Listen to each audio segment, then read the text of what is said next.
ശങ്കരാടി മോഹൻലാലിനോടും ശ്രീനിവാസനോടും പറയണല്ലോ ഇത്തിരി പരുത്തി ഗുരു പിണ്ണാക്ക് പാലിങ്ങനെ ചിറു ചിറോന്ന് ഒഴുകുന്ന അങ്ങനെ ഒഴുകുമോ? ഇല്ല ഇല്ല, അങ്ങനെ ഒഴുകൂല. അത് ആ ഡയലോഗ് കണ്ടിട്ട് ഇറങ്ങരുത്. പാഷനിലാണ് ചെയ്യരുത്. കാരണം 24 hour പണിയാണെന്ന് വേണമെങ്കിൽ പറയാം.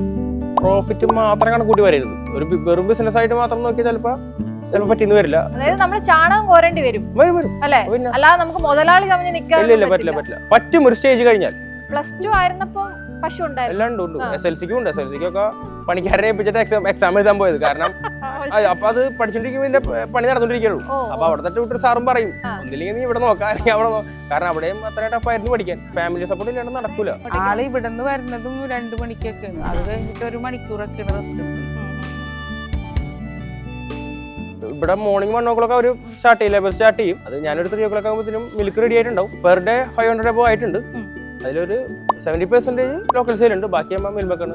ഡ്രീം എന്ന് പറഞ്ഞാൽ ബ്രീഡിങ് നടന്നുകൊണ്ടിരിക്കുന്നുണ്ട്. എനിക്ക് എൻ്റെ ഹീപ്പേഴ്സ് കുട്ടികളുണ്ടാക്കി ഗൾഫുണ്ടാക്കി ഇവിടെ നിർത്തി അതിന്റെ പ്രൊഡക്ഷനിലേക്ക് എത്തണം. ഫാം എല്ലാം കുട്ടികളെ നമ്മുടെ ഓൺ ബ്രീഡായി മാറണം. സുഹൃത്തുക്കളൊന്നുമില്ല, സൗഹൃദമൊക്കെ എങ്ങനെയാണ്? ഉണ്ട്, പ്രായത്തിലുള്ളവരെക്കാട്ടും കുറവാണ്. കാരണം ഇതായിട്ട് ബന്ധപ്പെട്ട ഒരു ഏജിലായിരിക്കില്ല കൂടുതൽ. അങ്ങനൊന്നും ടൈം ഉണ്ടായില്ല. എന്നാലും ആരോട് ഇതുവരെ ഒരു ക്രഷ് ഒന്നും ഈ പശുവിനോടല്ലാതെ? അല്ല, ക്രഷ് ഒക്കെ ഉണ്ട്.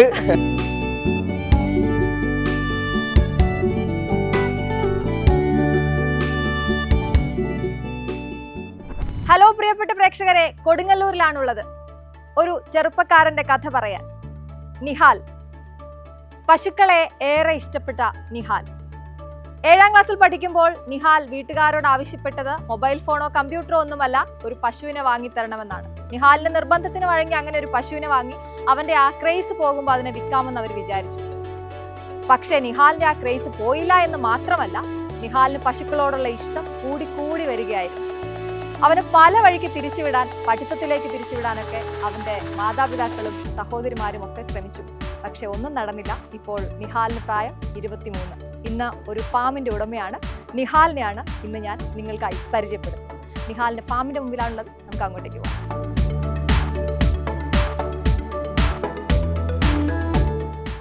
ഹായ് നിഹാൽ. ഹലോ. അപ്പൊ ഇതാണ് നിഹാലിന്റെ സ്വർഗം.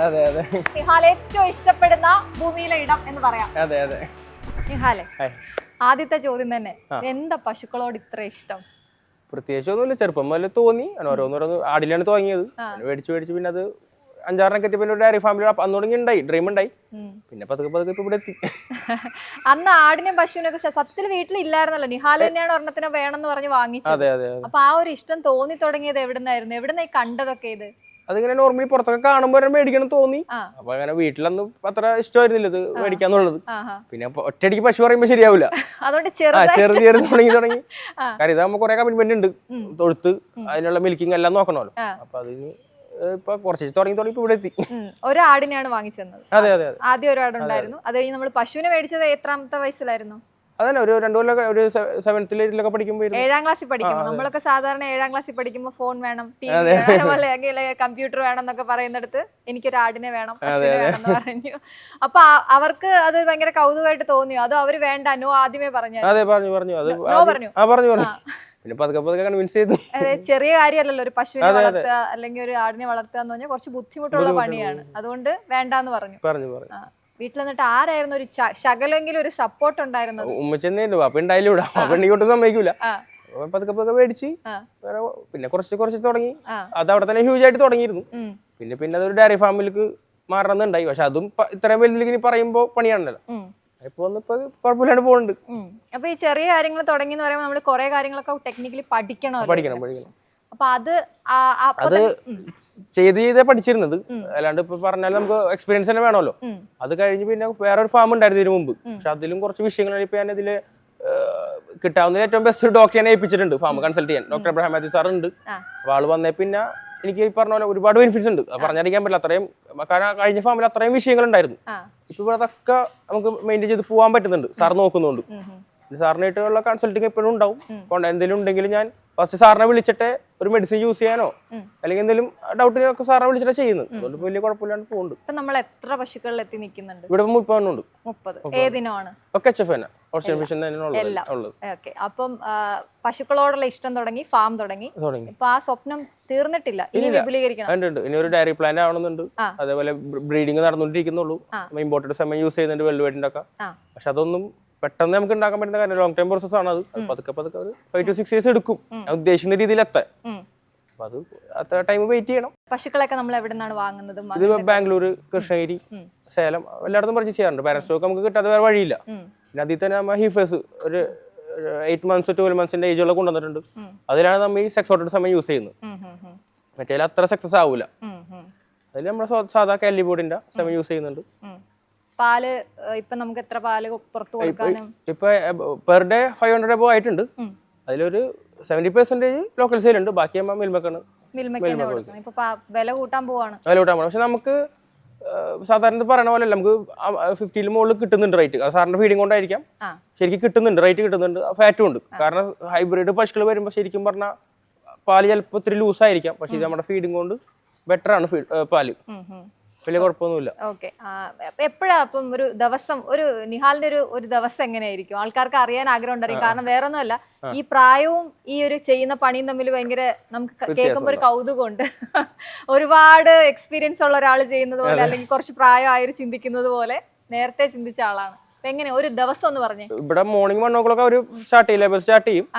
അത് ഞാനൊരു 3 o'clock ആകുമ്പോഴത്തേനും മിൽക്ക് റെഡി ആയിട്ടുണ്ടാവും. രാവിലെ 3 മണിക്ക് 3 മണിക്ക് എത്തും. അത് കഴിഞ്ഞിട്ട് വല്ല പറഞ്ഞ പോലെ എന്തെങ്കിലും ആദ്യം ഫസ്റ്റ് പാലെടുക്കണേക്കാട്ട് മുമ്പ് നോക്കും, അനിമൽസിനെ നോക്കും എന്തെങ്കിലും സിംറ്റംസ് വ്യത്യാസം. കാരണം ഏത് നിമിഷം എന്തും വരാം. അപ്പൊ അത് നമ്മൾ നോക്കില്ല, ഒരു അരമണിക്കൂർ വഴിയാലും അത് ക്രിട്ടിക്കലിലേക്ക് പോകും. അങ്ങനത്തെ ഡിസീസ് ആണെങ്കിൽ മാസ്റ്റൈറ്റിസ് ആണെങ്കിലും നമ്മൾ അപ്പം തന്നെ കണ്ടില്ലെങ്കിൽ ആ പശു തന്നെ പോയി, ആ കാമ്പ് തന്നെ പോകും. പിന്നെ അതിനോട് വെച്ചിട്ട് കാര്യമില്ല. അപ്പൊ അത് ഫസ്റ്റ് നോക്കിയിട്ട് മിൽക്ക് സപ്ലൈയിലേക്ക് കിടക്കുള്ളൂ. അത് കഴിഞ്ഞ് വന്നിട്ട് വേണമെങ്കിൽ ഒരു റൗണ്ട് കൂടി വരും. കാരണം അപ്പോഴും പണിക്കാർ ഉറങ്ങിയിരിക്കും. അപ്പൊ എന്തെങ്കിലും ഉണ്ടെങ്കിൽ നോക്കണം.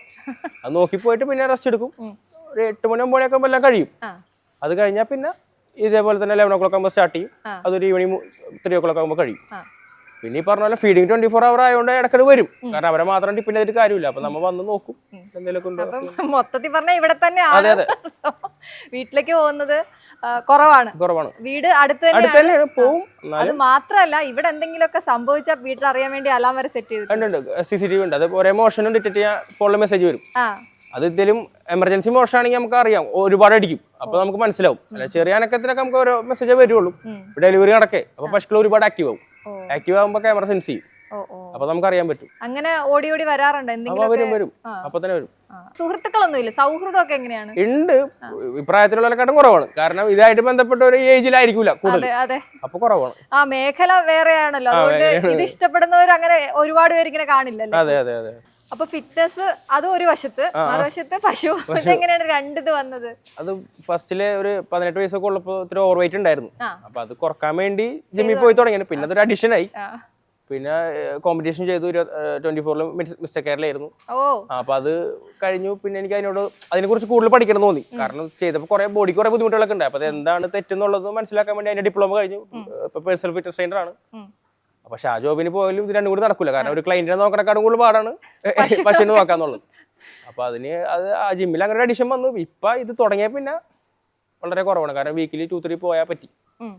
അല്ലാണ്ട് നമുക്ക് പോകാൻ പറ്റില്ല. 2 പേരൊക്കെ പോയിരുന്ന പിന്നെ ഉറക്കവും പ്രശ്നമാണ്. അപ്പൊ ആ ടൈമിങ്ങിൽ പിന്നെ ഡയറ്റ് ഫോക്കസ് ചെയ്യാൻ പറ്റില്ല. അപ്പൊ അതിൻ്റെതായ ഇതുണ്ട്. ഞാൻ ആദ്യം പറഞ്ഞതുപോലെ ഞാൻ ആമുഖത്തില് അവരോട് പറയായിരുന്നു, 7ാം ക്ലാസ്സിൽ പഠിക്കുമ്പോ ഇങ്ങനെ പറയുന്നു, ഉമ്മയും അവരെല്ലാം പറയുന്നു, ഇത് നിനക്ക് വേറെ ഫീൽഡിലേക്ക് പോവാന്ന് പറഞ്ഞ് പല ഫീൽഡിലേക്ക് തിരിച്ചു വിടാൻ ശ്രമിക്കുന്നല്ലേ. എങ്ങോട്ടൊക്കെ ആയിരുന്നു പഠിക്കാൻ പോയത്? ആദ്യം നമ്മള് +2 വരെ പഠിച്ചു. ഇവിടെ തന്നെ. പിന്നെ ഡിപ്ലോമ പോയി. അത് കാക്കനാടായിരുന്നു. +2 ആയിരുന്നപ്പോ പശു ഉണ്ടായിരുന്നു. എല്ലാം ഉണ്ട്. SLCക്കും ഉണ്ട്. SLCക്കൊക്കെ പണിക്കാരനെ ഏൽപ്പിച്ചിട്ട് എക്സാം എഴുതാൻ പോയത്. കാരണം ചില സമയത്ത് പണിക്കാരുണ്ടാവില്ല. ചെയ്യേണ്ടി വരും. പക്ഷെ എക്സാമിന് പോണല്ലോ. അപ്പൊ അത് എന്തെങ്കിലുമൊക്കെ ചെയ്ത് അതൊക്കെ ആ ടൈമിലും ഉമ്മ ഫുള്ള് കൊടുത്ത് ഒഴിവാക്കിയതാ. എക്സാം കഴിയുമ്പോ പിന്നെയും മേടിക്കും. എക്സാമിന് പശുവിനെ കൊടുക്കും, വീണ്ടും മേടിക്കും. പശു നമുക്ക് അഡിക്ഷൻ ആയിരുന്നു. എല്ലാ അനിമൽസിനോട് ഇഷ്ടം തന്നെയാണ്. പക്ഷെ ഡയറി ഫാം വന്നു തുടങ്ങിയിട്ടുണ്ട്. പക്ഷെ എല്ലാം കൂടി ചിലപ്പോൾ കൊണ്ടുനടക്കുമ്പോൾ നമുക്ക് അത് ഫോക്കസ് ചെയ്യാൻ പറ്റില്ല. എല്ലാ അനിമലാകുമ്പോൾ. അപ്പൊ ഒരെണ്ണത്തിൽ മാസം കോൺസെൻട്രേറ്റ് ചെയ്ത് പശുവിലേക്ക് എത്തി. അപ്പൊ 10 കഴിഞ്ഞപ്പോ ഇതുമായി ബന്ധപ്പെട്ട് എന്തെങ്കിലും പഠിക്കണമെന്നുണ്ടായിരുന്നോ? ഇല്ല, അപ്പൊ ഒന്നും പഠിക്കാൻ ഇതിനെ പറ്റിയൊന്നുണ്ടായില്ല. അതെ, പക്ഷെ അത്ര നാളത്തെ വളർത്തിയ എക്സ്പീരിയൻസ് ഉണ്ടായിരുന്നു. പിന്നെ ഇതിനെ പറ്റി ബേസിക് ആയിട്ട് കോഴ്സിന് പോയി.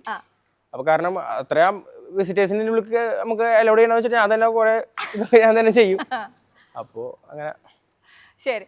അത് കഴിഞ്ഞിട്ട് +2 പഠിച്ചു. +2 ഏതായിരുന്നു മെയിൻ? സയൻസ് തന്നെയായിരുന്നു. സയൻസ് തന്നെയായിരുന്നു. അത് കഴിഞ്ഞിട്ട് പിന്നെ ഇപ്പൊ ഡിപ്ലോമ ഫിറ്റ്നസ്. അത് കഴിഞ്ഞപ്പോ വീട്ടുകാർ വേറെ എങ്ങോട്ടോ തിരിക്കാൻ ശ്രമിച്ചായിരുന്നല്ലോ?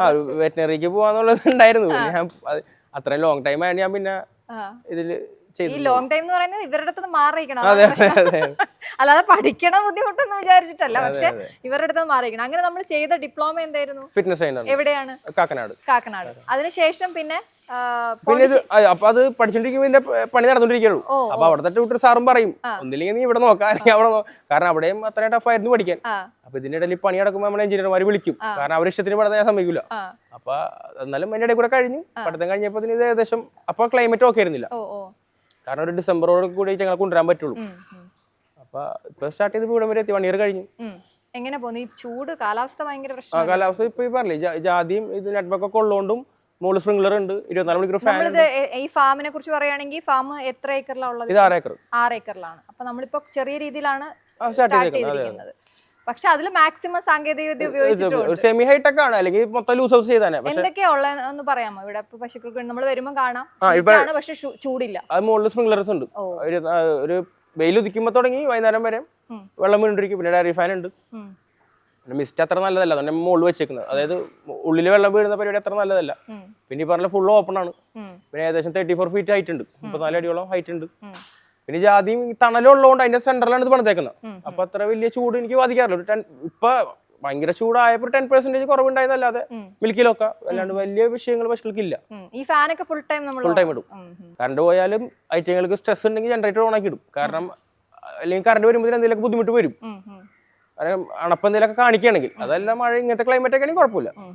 ഇതില് ഡിപ്ലോമ ചെയ്തിരുന്നല്ലോ അല്ലേ? അവർ എയ്ഡ, ബേസിക് എയ്ഡ. അത് ആർട്ടിഫിഷ്യൽ ഇൻസിമിനേഷൻ ചെയ്യാൻ അതിനും പുറത്തുനിന്ന് അത്രയും. കാരണം അവർ പല ഡോക്ടർ നമുക്ക് നിവർത്തിയില്ല. കാരണം ഹൈ എമർജൻസി വന്നാലേ വിളിക്കാറുള്ളൂ, അല്ലെങ്കിൽ ചെറുതൊക്കെ ഞാൻ തന്നെ ചെയ്യും സാറിന്റെ നിർദ്ദേശപ്രകാരം, അല്ലാണ്ട് മെഡിസിൻ യൂസ് ചെയ്യില്ല. ആർട്ടിഫിഷ്യൽ ഇൻസിമിനേഷൻ ഇടക്കിടക്ക് ഉണ്ടാവും, കാരണം ഹീറ്റ് കാണിക്കുമ്പോൾ നമ്മൾ തന്നെ ചെയ്യണം. അപ്പൊ അതിനൊരാളെ വിളിക്കാന്ന് പറഞ്ഞപ്പോൾ ഞാൻ വിചാരിച്ചു അതിൽ കുറച്ച് പഠിക്കാൻ വേണ്ടി കല്ലിവീടിലായിരുന്നു മാട്ടുപ്പെട്ടിയിൽ. അതിപ്പോ പഠിച്ചു വന്നു. അപ്പോഴും ഇതിന്റെ മാട്ടുപ്പെട്ടിയിൽ പോയി പഠിച്ചപ്പോ ഉണ്ടായില്ല, പണി നടക്കായിരുന്നു. ഡിപ്ലോമ കഴിഞ്ഞ നേരം അങ്ങോട്ട് പോയി. ഇല്ല, അത് കഴിഞ്ഞെങ്കിൽ പോകാൻ പറ്റില്ലായിരുന്നു. പണി കഴിഞ്ഞെങ്കിൽ പോകാൻ പറ്റില്ലായിരുന്നു. ഇനി എന്താണ് നമ്മുടെ ഒരു ഡ്രീം എന്ന് പറഞ്ഞാൽ? ഡ്രീം എന്ന് പറഞ്ഞാൽ ബ്രീഡിങ് നടന്നുകൊണ്ടിരിക്കുന്നുണ്ട്. എനിക്ക് എന്റെ ഹീഫേഴ്സ് കുട്ടികളുണ്ടാക്കി, ഗൾഫ് ഉണ്ടാക്കി ഇവിടെ നിർത്തി അതിന്റെ പ്രൊഡക്ഷനിലേക്ക് എത്തണം. ഫാം എല്ലാം കുട്ടികളെ നമ്മുടെ ഓൺ ബ്രീഡായി മാറണം. അതേപോലെ ഡയറി പ്ലാന്റ്, പ്രോസസിംഗ് യൂണിറ്റ് ആലോചിക്കുന്നുണ്ട്. പക്ഷെ അതിനിപ്പോ നമുക്കൊരു 500 എബോ ആയിട്ടുണ്ട് മിൽക്ക്. പക്ഷെ അതിന് ഒറ്റയ്ക്ക് ചാടി കയറി വിട്ടാൽ ശരിയാവില്ല. കുറച്ചും കൂടി അടുത്ത ഷെഡിന് ഒരു പ്ലാൻ നമ്മൾ നോക്കുന്നുണ്ട്. ഹീഫേഴ്സിനെ മൊത്തം ഒന്നും ഇവിടുന്ന് മാറ്റിയിട്ട് മൊത്തം മിൽക്കിങ് മിൽസ് ആക്കാന്ന് വിചാരിക്കുന്നുണ്ട്. അത് പെട്ടെന്ന് ഷോർട്ട് ടൈമിൽ നടക്കില്ല. പതുക്കെ ഞാൻ നേരത്തെ ചോദിച്ച പോലെ സൗഹൃദങ്ങൾ ഉണ്ടാകുമ്പോ അവര് പല പല മേഖലകളിലുള്ളവരൊക്കെ ആയിരിക്കും. അപ്പൊ അവര് വിളിക്കില്ലേ ഇങ്ങനെ പോവാം നമുക്ക് എവിടെയെങ്കിലും ഒക്കെ വിളിക്കും? പക്ഷെ എനിക്ക് പറ്റില്ല. പക്ഷെ എനിക്ക് പറ്റൂല, ഞാൻ പശുക്കളെ ഇട്ടിട്ട് വരില്ല. പുറത്ത് ദൂരേക്കൊന്നും പോവാറില്ല. അപ്പം ഇല്ല, ആകെ ഫാം ഇല്ലാത്തൊരു കാലഘട്ടം ഉണ്ടായിരുന്നു, ഒരു 1-2 വർഷം. അപ്പോഴേ ഒരു ടൂർ പോയിട്ടുള്ളൂ. കാരണം പെട്ടെന്ന് ഒരു എമർജൻസി വന്ന ഇവിടെ ആള് വേണം, അല്ലെങ്കിൽ പിന്നെ ഒരു മാനേജറോ ലൈഫ് സ്റ്റോക്ക് ഇൻസ്പെക്ടറോ വേറെ വെക്കണം ഞാൻ. പക്ഷെ അതിനുള്ള ഇപ്പൊ ഒരു ടൈം ആയിട്ടില്ല. ഒരു 50 ml മുകളിൽ പോയി നമുക്ക് വെക്കാം. അപ്പൊ നമുക്കൊന്ന് മാറാം. എന്നാലും എനിക്ക് തോന്നുന്നില്ല മാറും. അല്ല, എന്നാലും ഇത്രയും നേരം ഇവിടെ നിന്ന ഒരാളെന്ന നിലയിൽ എനിക്ക് തോന്നുന്നില്ല നിഹാല് മാറി നിൽക്കുമെന്ന്. കാരണം ഓരോ പറച്ചിലും ഉണ്ട് നിഹാലിന് ആ പശുക്കളോടുള്ള സ്നേഹം എന്നുള്ളതാണ്. അതുകൊണ്ട് ഇനി മാനേജർ അല്ല ആരെ വെച്ചാലും നമ്മൾ ജസ്റ്റ് കുറച്ച് വേണമെങ്കിൽ 1-2 മണിക്കൂർ എമർജൻസി കേസ് വന്നാല് ചിലപ്പോ പറ്റിയെന്ന് വരില്ല. അപ്പൊ നമ്മുടെ വേണം. അങ്ങനെ വല്ല സൗഹൃദങ്ങളൊക്കെ മിസ് ചെയ്തിട്ടുണ്ടോ? അവര് പിന്നെ വിളിക്കാതൊക്കെ ഫോണിൽ വിളിക്കും. ഇല്ല, അങ്ങനെയില്ല, ഫോണിൽ വിളിക്കും. ഇടയ്ക്ക് മീറ്റ് ചെയ്യാൻ പറ്റും. ഈ ഒരു പ്രായം എന്ന് പറഞ്ഞാൽ 23 എന്ന് പറഞ്ഞാൽ അടിച്ചു പൊളിച്ച് നടക്കുന്ന കാലാണ്. അത് ഇതാണ് നമ്മുടെ അടിച്ചുപൊളി. വീട്ടുകാരിൽ ഇപ്പൊ സപ്പോർട്ട് ആരാണ് ഏറ്റവും? ഇപ്പൊ എല്ലാരും സപ്പോർട്ട് അതായത് നിഹാലിന്റെ വഴി ഇത് തന്നെയാണ്, നിക്കുന്നാണ് വിളിക്കുക. നിക്കുവിന്റെ വഴി ഇത് തന്നെയാണെന്ന് അവർക്ക് മനസ്സിലായി. അതിന് സമയം എടുത്തു കുറച്ച്. അത് നമ്മൾ കുറച്ച് പ്രൂവ് ചെയ്യേണ്ടി. ആദ്യം തുടങ്ങിയപ്പോ പറഞ്ഞില്ലേ സാറ് എബ്രഹാം സാർ കൺസൾട്ട് ചെയ്യുന്നതിന് മുമ്പ് പറഞ്ഞ ഒരുപാട് വിഷയങ്ങൾ ഉണ്ടായി. എനിക്കും തോന്നി നിർത്താണ്ട് രക്ഷയില്ല, കാരണം ലോസ് ആയിരുന്നു. സാറ് ഏറ്റെടുത്തപ്പോ പറഞ്ഞ പോലെ കുഴപ്പമില്ലാണ്ട് അടിപൊളി. ഈ ലോസ് വന്നപ്പോഴും ആ ഒരു തോട്ട് തോന്നിയത് കുറെ ദിവസം ഉണ്ടായിരുന്നു. അങ്ങനെ അയ്യോ എനിക്കിനി മുന്നോട്ട് പറ്റില്ലെന്നല്ല, ഞാനത് എങ്ങനെ ഓവർകം ചെയ്യാന്നുള്ളതായിരുന്നു. അങ്ങനെയാണ് എബ്രഹാം സാറിലേക്ക് എത്തിപ്പെട്ടത്. പക്ഷെ അത് സാറിനെ എത്തിപ്പെട്ടു. അപ്പൊ ഫാം ഉണ്ടായില്ല. പിന്നെ പറഞ്ഞു ഫസ്റ്റ് അതേപോലെ സാറ് നോക്കണം. ഇപ്പൊ സാറ് പറയുന്നത് അങ്ങോട്ടും ഇങ്ങോട്ടും അനങ്ങില്ല. അതേപോലെ എന്തെങ്കിലും വന്നാലും നൈറ്റ് ആയാലും ഞാൻ സാറിനെ വിളിക്കും. കാരണം വിളിക്കാൻ നിവൃത്തിയില്ല, നമ്മ ചെയ്താവില്ല. കാരണം വല്ല ബുദ്ധിമുട്ട് വന്ന വിഷയമാണ്. അപ്പൊ സാറിനോട് ചോദിക്കാണ്ട് ചെയ്യില്ല. വേറെ നമുക്ക് ചെയ്യാൻ പറ്റുന്ന കാര്യങ്ങൾ എന്തൊക്കെയാണ്? നമ്മൾ ഈ രാവിലെ വന്ന് ചെക്ക് ചെയ്യുമെന്ന് പറഞ്ഞു. ചെക്ക് അപ്പൊ എന്തെങ്കിലും ഉണ്ടെങ്കിൽ ഇപ്പൊ നമുക്ക് മുഖം ഫേസ് എക്സ്പ്രഷൻ കണ്ടാൽ മനസ്സിലാവും. എന്തെങ്കിലും ഡള്ളാണെങ്കിൽ മനസ്സിലാവും. അപ്പൊ തന്നെ ടെമ്പറേച്ചർ നോക്കും. ടെമ്പറേച്ചർ ഉണ്ടെങ്കിൽ ബ്ലഡിൽ എന്തെങ്കിലുമൊക്കെ ആയിരിക്കും. പക്ഷെ ഇപ്പൊ നോർമലി ഫാർമസി ചെയ്യുന്നവർ അപ്പൊ തന്നെ അതിനുള്ള ഹെവി ഡ്രഗ് യൂസ് ചെയ്യണം. പക്ഷെ നമ്മ ഒന്ന് അതിനൊന്ന് വെയിറ്റ് ചെയ്യും. എന്നിട്ട് അതിന് കംഫർട്ട് ഒന്ന് കൂട്ടി കൊടുത്ത് നോക്കും. ചിലപ്പോൾ അത് മാറും. ഇവിടെ ബ്ലഡിലെ അസുഖങ്ങളൊക്കെ വന്നിട്ട് സാറും പറയും 2 ദിവസം ഒന്ന് വെയിറ്റ് ചെയ്ത് നോക്കും. പക്ഷെ അത് നോക്കൽ അതേപോലെ നോക്കണം. അല്ലാണ്ട് വെറുതെ അവിടെ ഇട്ട് വരുമ്പോൾ ചിലപ്പോൾ അതിന് മേലെ പോകും. അപ്പൊ അങ്ങനെയൊക്കെ നോക്കുമ്പോൾ തന്നെ മാറാറ്. പരമാവധി ആന്റിബയോട്ടിക്സ് തൊടിക്കാറില്ല. പിന്നെ ചെറിയ പനി എന്തെങ്കിലുമൊക്കെ വന്നാൽ മാത്രമേ കൊടുക്കാറുള്ളൂ. അതും വരാറില്ല സാറിന്. പിന്നെ ആളുകളെ ഇങ്ങോട്ട് കയറ്റലും വളരെ ഞങ്ങളെ തന്നെ വളരെ ബുദ്ധിമുട്ടിയാണ് ഇവിടെ ഇരുത്തിയിരിക്കുന്നത്. പശുക്കളെ ബുദ്ധിമുട്ടുണ്ടാക്കുന്ന കാര്യങ്ങളൊന്നും ചെയ്യരുത്. ഫോട്ടോഗ്രാഫി പോലും പ്രോഹിബിറ്റഡ് ആണ്. ഫ്ലാഷ് ഒന്നും അടിക്കരുതെന്ന് എഴുതി വെച്ചിട്ടുണ്ട്. സ്ട്രേഞ്ചേഴ്സ് വരുമ്പോൾ ഓൾറെഡി അവർക്ക് സ്ട്രെസ് വരും. കാരണം അവർ കാണാത്ത ആൾക്കാരാണ്. അപ്പൊ സ്ട്രെസ് വരുമ്പോ പതുക്കെ പതുക്കെ വേറെ എന്തെങ്കിലും അസുഖങ്ങളായി മാറാം. കാണാൻ വരാറുണ്ടോ അങ്ങനെ ആളുകളൊക്കെ? ഉണ്ട്, പക്ഷെ അലൗഡ് അല്ല. ഞാൻ ചെയ്യാറില്ല. പാമണ വരാറുണ്ട്, പക്ഷെ അത് ശരിയാവില്ല. അതേ കുറെ ആളുകൾ ഇങ്ങനെ വിചാരിക്കാറുണ്ട്, ഇപ്പം ഈ യൂത്ത് ഒക്കെ പുറത്തു പോയി പഠിച്ച് അവിടെ സെറ്റിലായി അങ്ങനത്തെ ഒരു ജനറേഷനാണ് നമ്മൾ കാണുന്ന പൊതുവില്. ഈ പശുക്കളെ വളർത്തുക അല്ലെങ്കിൽ കൃഷിയിലേക്ക് ഇറങ്ങാന്നൊക്കെ പറഞ്ഞാൽ വളരെ വിരലെണ്ണാവുന്ന ആളുകളേ ഉള്ളൂ. അങ്ങനെ ആരെങ്കിലും ഒക്കെ തന്നെ കണ്ടിട്ട് അങ്ങനെ ചെയ്യണം എന്നൊക്കെ ആഗ്രഹം പ്രകടിപ്പിച്ചിട്ടുണ്ട്? ഉണ്ട്, ചോദിക്കുമ്പോഴേ. പക്ഷെ ഇത് പാഷനിലാണ് ചെയ്യരുത്. കാരണം 24 hour പണിയാണെന്ന് വേണമെങ്കിൽ പറയാം. പിന്നെ അത്ര വലിയ സെറ്റപ്പിൽ നമ്മൾ അത്ര ആൾക്കാരൊക്കെ വെച്ചിട്ടുണ്ടെങ്കിൽ ഓക്കെ. പക്ഷെ നമ്മൾ സ്റ്റാർട്ടിങ് ടൈമിൽ നമുക്ക് ഒരു ഇപ്പൊ ഇത് കണ്ടിട്ട് തന്നെ ആഗ്രഹിച്ച് ചാടി ഇറങ്ങി കഴിഞ്ഞാൽ, അതായത് നമ്മൾ ചാണകം കോരേണ്ടി വരും അല്ലെ? അല്ലാതെ നമുക്ക് മുതലാളി കവിഞ്ഞ് നിൽക്കാൻ പറ്റില്ല. പറ്റും ഒരു സ്റ്റേജ് കഴിഞ്ഞാൽ. ഫസ്റ്റ് തന്നെ നമ്മൾ വിചാരിച്ചിട്ട് ഒരു ഡയറി ഫാമിലിക്ക് ഇറങ്ങരുത്. യൂട്യൂബ് വീഡിയോ കണ്ടിട്ടൊന്നും ചാടി ഇറങ്ങുക. കാരണം നല്ല വിഷയമുണ്ട്, നോക്കി നടത്തണമെങ്കിൽ നല്ല പണിയുണ്ട്. അപ്പൊ അത് നോക്കി അതിനോട് പാഷൻ ഒരെണ്ണം മേടിച്ച് നോക്കാം. ഇതിന് എങ്ങനെയുണ്ട്, നമ്മളെ കൊണ്ട് പറ്റുമോ? അങ്ങനെയാണെങ്കിൽ പതുക്കെ പതുക്കെ ഗ്രാജുവലി നമ്പേഴ്സ് കൂട്ടി വരാം. നമുക്ക് ഇത്രയും നാള് ഈ ഒരു പശുക്കളുടെ കൂടെ നിന്നിട്ട് ഏറ്റവും മനസ്സിന് വിഷമം ഉണ്ടാക്കിയ ഒരു സിറ്റുവേഷൻ എന്തായിരുന്നു? ഇവരുമായിട്ട് ഭയങ്കര അഫെക്ഷൻ ആയിരിക്കുമല്ലോ അല്ലെ? ഭയങ്കര അടുപ്പമായിരിക്കും. എനിക്കൊന്നും ഇവിടെ ഓരോന്നിനും ഓരോ നമ്പേഴ്സ് ആണ് ഇട്ടിരിക്കുന്നത്. എങ്കിൽ പോലും ഓരോ പശുവിന്റെ ഓരോ ഇതും നമ്പേഴ്സ് ആണെങ്കിൽ നമുക്ക് അറിയാം, ഫേസ് കണ്ടാൽ തന്നെ അറിയാം അത് ഏത് എനിമലാണ്, എത്ര ഏജ് ആയി, നമുക്ക് എല്ലാം മനസ്സിലാവും. ലേബേഴ്സ് ആണെങ്കിൽ നമ്പർ ആയിരിക്കില്ല, ഇപ്പൊ ഫോട്ടോ ഒക്കെ ആയിരിക്കാം. അപ്പൊ അതിന്റെ ഡീറ്റെയിൽസ് നമുക്ക് ഓൾറെഡി മെമ്മറിൽ വരും. പക്ഷെ എന്നാലും എന്താ പറയാ, വല്ല ഡിസീസ് ഒക്കെ വന്ന് ഡെത്ത് ഓട്ടോ പ്രതീക്ഷിക്കാണ്ട് ഡെത്ത് ആവും. അങ്ങനെ ആയിട്ടുണ്ടോ? ഇവിടെ കുറവാണ്, 1-2 വന്നിട്ടുള്ളൂ. അപ്പൊ അതൊക്കെ നമുക്ക് ചിലപ്പോ ചെറിയ വിഷമം ഉണ്ടാക്കും. ഏറ്റവും ഹാപ്പിനെസ് തോന്നിയതോ? ഹാപ്പിനെസ് തോന്നി ഇവരെ വന്ന് കാണുമ്പോ തന്നെ ഹാപ്പിനെസ് ആണ്. വേറെ ഡിസീസുകളൊന്നും ഇല്ലെങ്കിൽ നമ്മൾ ഹാപ്പിയാണ്. പക്ഷെ ഇതിൽ ഒരെണ്ണത്തിന് വയ്യാണ്ടായാൽ മൂഡ് മാറും. കാരണം അത് പിന്നെ ഫീഡിങ് ആയി വരണവരെ നമുക്ക് ടൈം എടുക്കുമല്ലോ. ഈ സമയത്ത് മറ്റേ പ്രേമോ ഇതൊക്കെ വരേണ്ട സമയമാണ്, പ്രണയമൊക്കെ വരേണ്ട സമയമാണ്. അങ്ങനൊന്നും തോന്നിയിട്ടില്ല? ടൈം ഉണ്ടായില്ല, പ്രേമിക്കാൻ സമയം കിട്ടിയില്ല. എന്നാലും ആരോടും ഇതുവരെ ഒരു ക്രഷ് ഒന്നും ഈ പശുവിനോടല്ലാതെ? ക്രഷ് ഒക്കെ ഉണ്ട്, ക്രഷ് ഉണ്ട്, പക്ഷെ അതിന് സമയമില്ല, അത് നമ്മൾ മെനക്കെടുന്നില്ല. അങ്ങനെയാണോ? പുറത്തേക്ക് വിടാനും ശ്രമം നടന്നിട്ടുണ്ടോ വീട്ടിൽ നിന്ന്? ഉണ്ടായിരുന്നു, പക്ഷെ അത് ലോങ് ടൈം ആയിട്ട് ഞാൻ പിന്നെ ഇതായത്. അതിനാ ഡിപ്ലോമ ചെയ്യാൻ ഇവിടെ തന്നെ ആയതുകൊണ്ട് എനിക്ക് പോയി വന്ന് നിൽക്കാം. ഇത് തുടങ്ങിയാലും ക്ലാസ് ഒക്കെ കഴിഞ്ഞു, എക്സാം ഒക്കെ കഴിഞ്ഞു. ഉമ്മ പറഞ്ഞത് ആദ്യത്തെ പശുവിനെ വാങ്ങുമ്പോഴേ ഇപ്പൊ അവരെല്ലാം പറഞ്ഞിരുന്നത് വാങ്ങിക്കൊടുക്ക്, അവന്റെ ഇതങ്ങ് മാറുമ്പത്തേക്കിനും പശുവിനെ അങ്ങ് വിൽക്കാൻ നൈസായിട്ട്. പിന്നെ വാങ്ങിയത് മാത്രമേ ഓർമ്മയുള്ളൂ. പിന്നെ ഇങ്ങനെ പശുക്കൾ ഇങ്ങനെ കൂടിക്കൊണ്ടേ ഇരിക്കുകയാണ്. എനിക്കൊന്നു നിഹാലിനെ കുറിച്ച് നിഹാല് പറയുന്നതിനെക്കാട്ടിലും നിഹാലിന്റെ ഉമ്മയും സഹോദരിയും ഒക്കെ പറയുന്നത് നമുക്ക് കേൾക്കണം. അവരുടെ വാക്കുകളിലേക്കും കൂടി നമുക്കൊന്ന് പോവാം. അപ്പൊ ഇത് നിഹാലിന്റെ പെങ്ങളാണ്, മൂത്ത പെങ്ങളാണ്. എന്താണ് നിഹാലിനെ കുറിച്ച് പറയാനുള്ളത്? ഞാനിങ്ങനെ ആ കഥകളൊക്കെ പ്രേക്ഷകരോട് പറയായിരുന്നു. നിഹാലിന് പശുപ്രേമം, പശുവിനോടുള്ള ഇഷ്ടം ചെറുതിലേ തുടങ്ങിയതാണ്. അതിങ്ങനെ ഡ്രീമിലെത്തി നിൽക്കുന്നു. ഇത് ആദ്യം തൊട്ട് കാണുന്ന ഒരാളാണല്ലോ, എന്താ പറയാനുള്ളത്? അത് നമ്മളിപ്പോ എന്താ സാധാരണ രീതിയിൽ ചെയ്യുന്ന പോലെ തന്നെ ആ ഒരു ചെറിയ 7th പഠിക്കുമ്പോൾ സ്റ്റാർട്ട് ചെയ്തു. അപ്പൊ ഒരു ക്രേസ് കണ്ടപ്പോ തന്നെ നമ്മള് ഫസ്റ്റ് ഓക്കെ ആയിരുന്നു. പിന്നെ കൂടുതൽ അതിലേക്ക് ഇഷ്ടം പോകുന്ന കണ്ടപ്പോ നമ്മള് പതിയെ പഠിപ്പിലേക്ക് അതെ കൊണ്ടുവരാൻ നോക്കി. പക്ഷെ ആള് എന്താ ഇതിൽ തന്നെ സ്റ്റിക്ക് ഓൺ ചെയ്ത് ഇപ്പം എനിക്ക് തോന്നുന്നു നമ്മളെല്ലാരും ആളുടെ കൂടെയാണ്. കാരണം ആ ഒരു ഇനീഷ്യൽ സ്റ്റേജിൽ നമ്മള് ഫീൽ ചെയ്ത കുറെ വറീസ് ഉണ്ടാവും, അതെല്ലാം സോൾവ് ചെയ്യാനുള്ള ക്വസ്റ്റ്യൻസ് ഇപ്പൊ ആളുടെ കയ്യിലുണ്ട്. സാധാരണ ഈ പ്രായത്തിലുള്ള കുട്ടികൾ ചെയ്യുന്ന ഒരു മേഖലയല്ല ഒന്ന്. പിന്നെ സൗഹൃദത്തെ കുറിച്ച് ഞാൻ ചോദിച്ചപ്പോഴും സൗഹൃദമൊക്കെ ഉണ്ട്, പക്ഷെ ഇവരെ ഇഷ്ടമില്ലാത്ത ആ ഒരു ഇവരെ വിട്ടിട്ടുള്ള ഒരു കാര്യത്തിന് ഞാൻ പോയില്ല എന്നാണ് പറഞ്ഞത്. അപ്പൊ ചെറുതിലേ മുതൽ ആ ഒരു അങ്ങനെ തന്നെ ആയിരുന്നോ? അതെ, ആള് കൂടുതലും എന്താ ഇപ്പം നമ്മളിപ്പം എന്തെങ്കിലും പ്ലാൻ ചെയ്താൽ തന്നെ ആളതിൽ നിന്ന് പതിയെ മാറും. കാരണം ഫുൾ അറ്റൻഷൻ കാര്യങ്ങളൊക്കെ വരുന്നത് ഈ ഒരു സമയമില്ല, എനിക്ക് അതിലേക്ക് വരാൻ സമയമില്ല എന്ന് പറയും. നിങ്ങൾ ഫാമിലി ട്രിപ്പ് ഒക്കെ പോവാറുണ്ടോ? ഇല്ല കുറവാ. അതായത് ഇപ്പം ഞാൻ മാരീഡ് ആണ്, അപ്പം വർക്കിംഗ് ആണ്.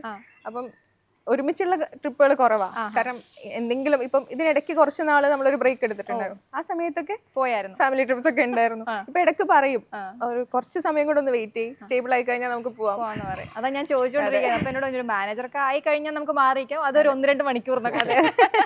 ബാക്കി സമയം മൊത്തം പശുക്കളുടെ കൂടെയാണ്.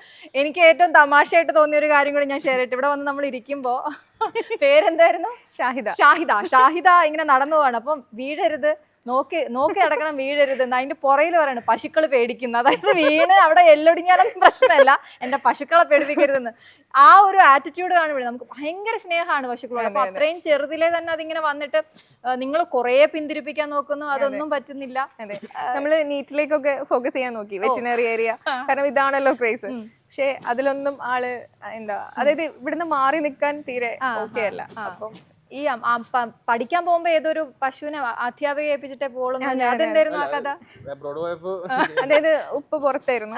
അപ്പം അവിടെ ഫാമിലി ആയിട്ട് പോകുന്ന സമയത്ത് ഇവൻ സമ്മതിക്കുന്നുണ്ടാവില്ല. അപ്പം ആ ഒരു സമയത്തൊക്കെ നമ്മൾ ഉള്ളത് എങ്ങനെയാന്ന് വെച്ചാൽ അവിടുന്ന് മാറിയിട്ടൊക്കെയല്ലോ പോകാൻ പറ്റുള്ളൂ. അപ്പൊ ആ സമയത്ത് ഇതുപോലെ തീരെ സമ്മതിക്കാതായപ്പോ ക്ലാസ് ടീച്ചറിന്റെ അടുത്തേക്ക് കൊണ്ടാക്കി. ടീച്ചർ കൊണ്ടുപോയി. ടീച്ചർ കൊണ്ടുപോയി.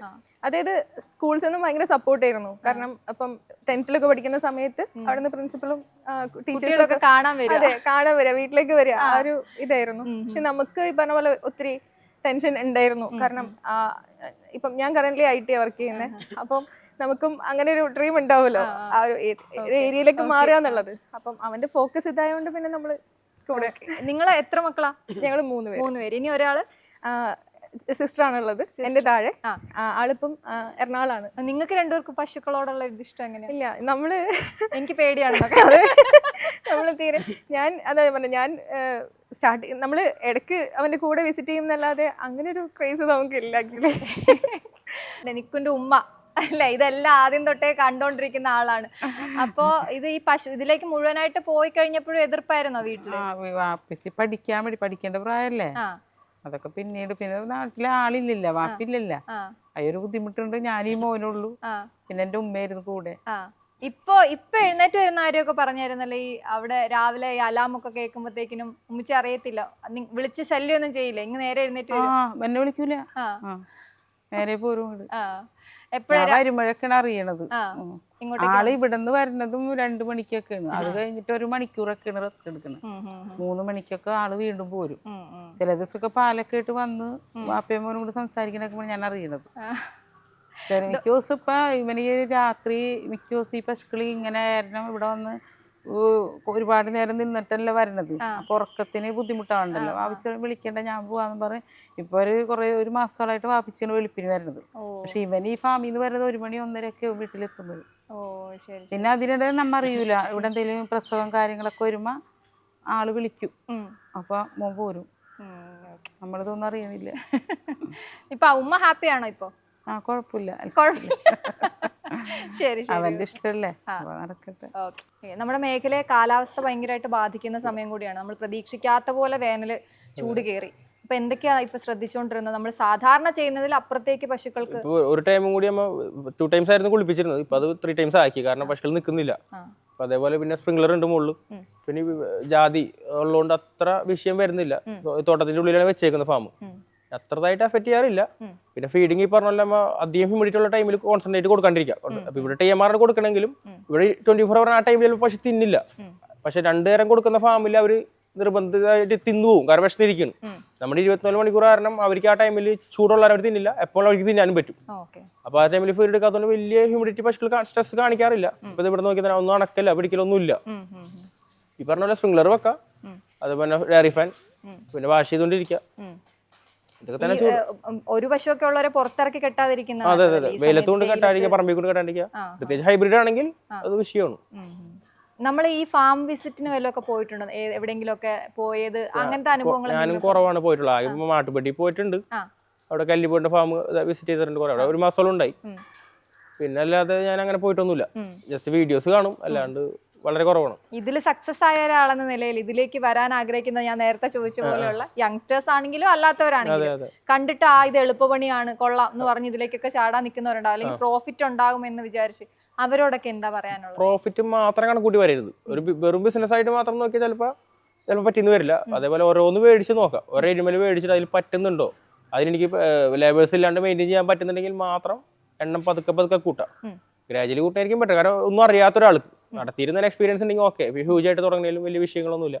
അല്ലാത്ത ഒരാൾ ഈ പറഞ്ഞ പോലെ അല്ലെങ്കിൽ വല്ല സൗകര്യമുള്ള ഫാമുകളിൽ 1-2 ദിവസം നിന്ന് അവിടെ ഒരു ഓണർ ചെയ്യുന്ന കഷ്ടപ്പാട് മനസ്സിലാക്കിയിട്ട് തുടങ്ങുന്നതായിരിക്കും ഇത്തിരി ബെറ്റർ. കാരണം ഒരു വീഡിയോ കണ്ടതിൽ ഇപ്പൊ ഒന്നും മനസ്സിലായെന്ന് വരില്ല. അപ്പൊ 2 സൈഡ് നോക്കണം. പ്രശ്നങ്ങളും ഉണ്ട്, ബുദ്ധിമുട്ടല്ലോ. അപ്പൊ അത് നോക്കിയിട്ട് മാത്രം. ഈ ശങ്കരാടി മോഹൻലാലിനോടും ശ്രീനിവാസനോടും പറയണല്ലോ, ഇത്തിരി പരുത്തിക്കുരു പിണ്ണാക്ക് പാലിങ്ങനെ സിറോന്ന് അങ്ങനെ ഒഴുകുമോ? ഇല്ല അങ്ങനെ ഒഴുകൂല. അപ്പൊ അത് മാത്രം പോരാ, ഒരുപാട് ഘടകങ്ങളുണ്ട്. അപ്പൊ അത് ആ ഡയലോഗ് കണ്ടിട്ട് ഇറങ്ങരുത്. ഓക്കെ. അപ്പൊ ഇനി ആ സ്വപ്നത്തിലേക്ക് ഇങ്ങനെ നടന്നുകൊണ്ടിരിക്കുന്നു. സ്വപ്നം ഫുൾഫിൽ ചെയ്യണമെങ്കിൽ ഇനിയും സമയം എടുക്കാനാണ്. എന്തായാലും നമ്മൾ ഈ മേഖല വിട്ടിനി ഒരിടത്തേക്കില്ല. ഇല്ല, ഇത് തന്നെയാണ്. ഓക്കെ. അപ്പോ ആ സ്വപ്നത്തിലേക്ക് എത്താൻ എല്ലാവിധ ആശംസകളും. ഞങ്ങൾ ഇനി വരും. അപ്പൊ ഇനി വരുമ്പോ ഇതിലും മെച്ചപ്പെട്ട രീതിയിൽ ഒരുപാട് പശുക്കളുമായിട്ട് ഗംഭീരമായിട്ട് പോകാൻ സാധിക്കട്ടെ. Thank you so much. All the best. Thank you.